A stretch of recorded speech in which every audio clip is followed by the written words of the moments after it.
This is a sequel to my last video, and the information I provide will help anyone who's looking into beginner basics with film photography. I will talk about the different types of film, what to look for when you're purchasing film, the different types of cameras, where you can get your film developed, where you can get your images scanned so you can have those digitized, and lastly, the overall cost. I will talk about how much it'll cost you to just try film once versus if you wanted to keep up with taking photos on film long term. This is ECLA Surf Film. Let's get started.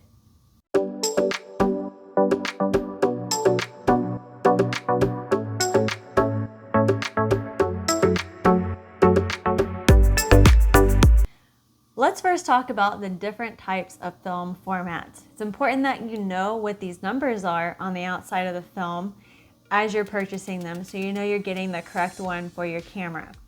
So the first and most common type of film that you will see is 35 millimeter. 35 millimeter film comes wrapped up inside these little metal canisters.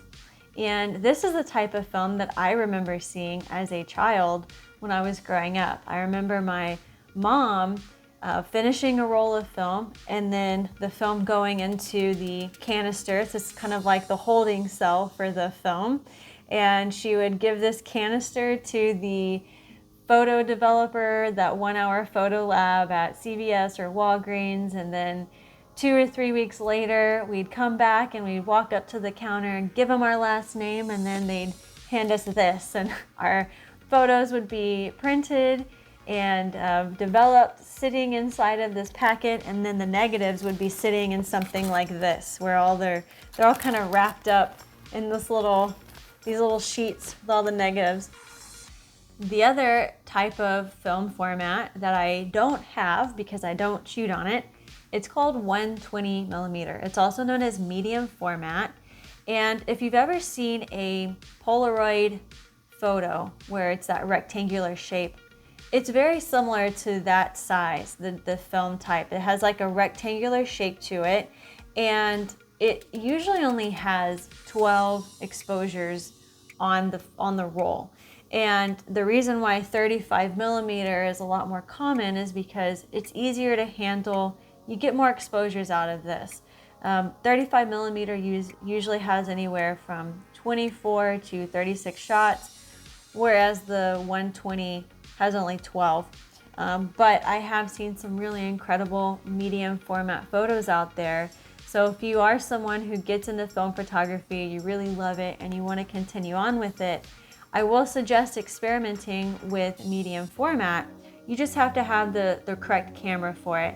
And all the cameras that I own here, these are for 35 millimeters. So I would say medium format is something that people who are experienced in film, and if they want to continue on and try something new, you can kind of move on to medium format to try that. But for the purpose of this video and the information I'm giving, I do suggest, if you are a beginner, sticking with 35 millimeter because it is easier to find, it's easier to handle, and it's also much more cost effective as far as how many exposures you get out of one single roll.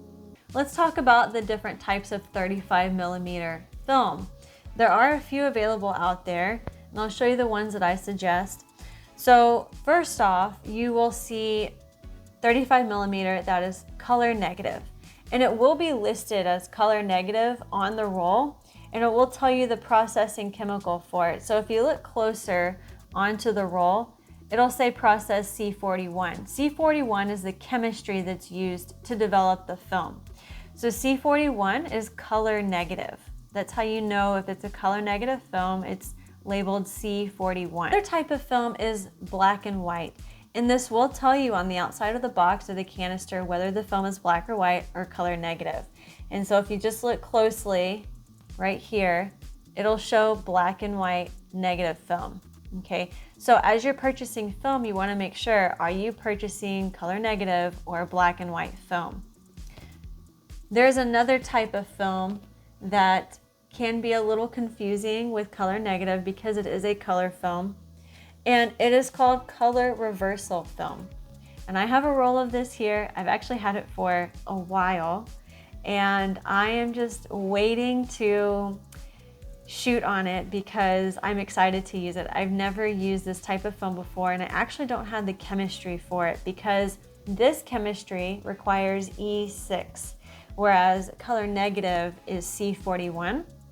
So if you look closely on the canister there, you can see the E6 written there. So this is what tells you what type of chemistry needs to be used to develop the film. Out of the 3 35mm types that I discussed, I suggest using these two, color negative and black and white. They're a lot easier to use, user-friendly, and as a beginner photographer, especially beginner on film, you're gonna get better shots out of these types of film instead of using the color reversal film. And these are also a lot more cost effective. So these are my suggestions: 35mm, color negative, black and white. Now let's talk about the different brands of film. As you're searching either online or in the store looking for film to buy, you're going to see several varieties of brands of film, and it might overwhelm you trying to figure out which ones to purchase. There are 2 different brands of film that are very common and that you will most likely see when you go to the store, and whenever you do any search online, these 2 will pop up. The first one is Fujifilm.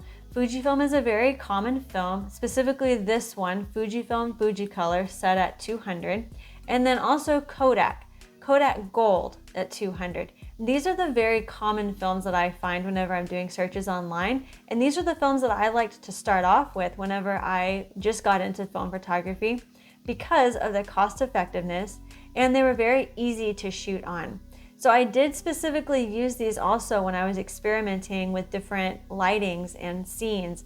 When I was trying double exposures for the first time, I was using these films because I knew that if I was messing up on an image, I wasn't quite losing a whole lot of money versus having purchased a professional level film that was a little bit more expensive. Now let's look at the box speed, or the ISO rating on the film. So when you're searching for film to purchase, another thing that might overwhelm you are the different numbers that are listed on the outside of the box. And it can be a little confusing as to figuring out, well, what does it mean when it says 25 or 100 or 200 or 800 or sometimes 3200?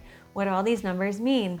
Well, the ISO is basically telling you the light sensitivity of the film. So the lower the number, the less sensitive to light the film is created to be. The higher the number, the more sensitive to light. So for example, you'll see here, this is a roll of Kodak Pro Image at 100. So this film is would work really well being in an outdoor setting where there's a lot of light. Here's a roll of Kodak Portra 400. At 400, you would want to shoot in overcast conditions. You could also shoot this where it's sunny, but because when you're in an overcast situation, there is less light. So 400 is a really good roll to stick with. It's kind of an in-between number. Let's talk about how you can get those images on the film. And the way to do that is using a camera. If you're someone who is looking at trying film just once, you're not really committed to doing anything long-term, you're just kind of looking at the basics, you just want to try it, then I suggest going with a disposable camera. Now, I'm not specifically saying go with waterproof. I'm only showing this to you because it's what I could find in my area to show you on this video. I was actually having a really hard time finding just regular disposable cameras that weren't waterproof. But that's okay. This is still a disposable camera, it's just you can take this on the water. I will say though, that if you're someone who is adventurous and you're not quite sure if you're gonna use all of the images in one sitting during one hangout, then I would suggest getting a waterproof camera because you can shoot this both in water and on land. Another type of camera that I suggest for those who are looking at getting into film photography long term, but you're not really looking at making that commitment of making a significant purchase, is shooting on a point and shoot reusable camera. I don't own one of these, but it is very similar to a disposable camera, except it's a camera that you do not throw away after using once. A point and shoot camera is like a middle of the road option for those who are interested in getting into film photography long term. If you're someone who is a little bit more committed and you do want to shoot film long term, then I suggest getting a professional level camera. As an example, here is a Canon AE1 program. This is the camera body. This is one of the lenses that will fit on this camera. This is a really great starter camera for someone who's just beginning in film, and especially if you're wanting to keep up with it long term. Now that we've talked about the different types of film and the different cameras, let's talk about the process of actually getting those images off of the roll once you've taken those photos. So the big question I had when I was getting into film photography was, where do I develop this? I had no clue. And my first thought was just to go back to what I knew from whenever I was a child, going to those 1-hour photo labs at Walgreens or CVS or Walmart. So that's exactly what I did. I took my roll of film and I walked right up to that photo center and I said, "You guys still do this?" And the person back there who was young kind of looked at it funny and was like, "Yeah, I think we do." So I had Walgreens process my film, and what they do is they sent it off and they had it back to me in about 2 weeks, and whenever I picked them up, I picked it up in this. And what I was used to as a child was getting these negatives back with it. Unfortunately, nowadays they do not provide the negatives anymore, and instead they put them on a CD. And so I could have gotten prints if I wanted, but instead I just received the CD, and this has a digital file of all of the negatives on it. So if you do have a Walgreens, CVS, or Walmart available in your area, they do develop film. However, I do suggest going to a privately or individually owned film lab where they will process your film for you. And here's why. The film labs specialize in developing film, and I've noticed that even though they are a little more expensive, they take better care of your film. You will receive your images back, and they usually will give you the option to scan the images for you versus putting them on a CD and not giving your negatives back to you, because it is important that you get these back. You want to get the negatives back, because these are your original photos. Let's say you have an issue with your computer where all your digitized photos are and you lose them and you don't have these, well, your images are gone. But if you have your negatives, you still have your images. So hang on to these. You want to get your negatives back. And finally, let's talk about the cost of everything I've discussed, so you can get a good idea of how much it'll cost you to either shoot on film once or if you decide to get into it long term. Let's talk about the cost breakdown. If you're someone who is wanting to shoot on film just once or twice and you don't have any commitment to doing this long term, so your best option would be going with the disposable film camera.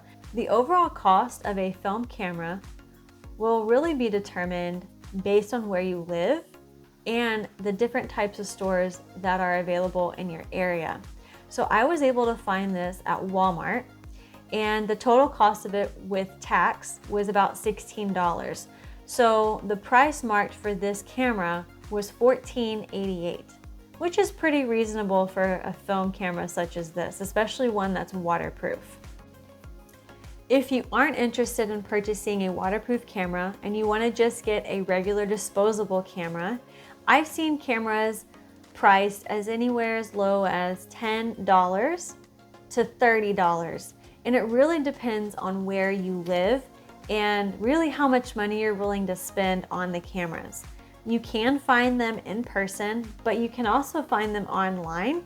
Just keep in mind that if you're purchasing cameras online, you will probably have to pay a shipping fee. So just factor in that amount of money with shipping if you're doing this all on a budget. Talk about the long-term cost. Let's say you shoot on a disposable camera a couple times and you just really like the process and you want to keep a camera that you don't have to throw away, which is more cost effective if you're someone who's wanting to do this long term. So the point and shoot, the kind of middle of the road camera. A good point and shoot camera will cost you anywhere from $30 to $60. A good beginner level professional camera can cost anywhere from $100 to $250 depending on where you find the camera and the condition of the camera. You can still find good cameras out there that don't look that great, but they still function very well. And you will find some cameras that have been in mint condition, they've barely been used. So those cameras are usually going to go for a little bit more of a higher cost than ones that don't look that great. Now, to shoot on film long term, it really depends on how often you want to take photos. Overall cost of film will really depend on how often you shoot photos. So for example, someone like me, I work full-time. Photography is not my full-time job. It is more so a hobby. I will be able to shoot about 1 roll of film per month. Sometimes I can shoot 2 depending on the time that I have for that month, but there have been some periods of time when I maybe used a month or 2 months between rolls. So I would say maybe about 8 to 10 rolls a year is what I shoot on. And of course, the amount of rolls that you shoot will depend on how often you need to get those rolls developed and scanned. I hope this video was helpful in providing you with useful information so you can go out and experience taking photos on film for yourself, whether you're going to do it once or maybe eventually long term. EclaSur Film exists to inspire and make connections with others. So if my videos inspired you to try film photography for the first time or pick film back up after not shooting on it for a few years, I'd really love to read about your experiences in the comments so I can join in on your experiences and just share those with you, and also make connections with other people who are also looking into shooting on film. If you enjoyed this video, please click that like button. Also hit subscribe so you can stay tuned for more content on everything film photography. This is EclaSur Film. Thank you for watching.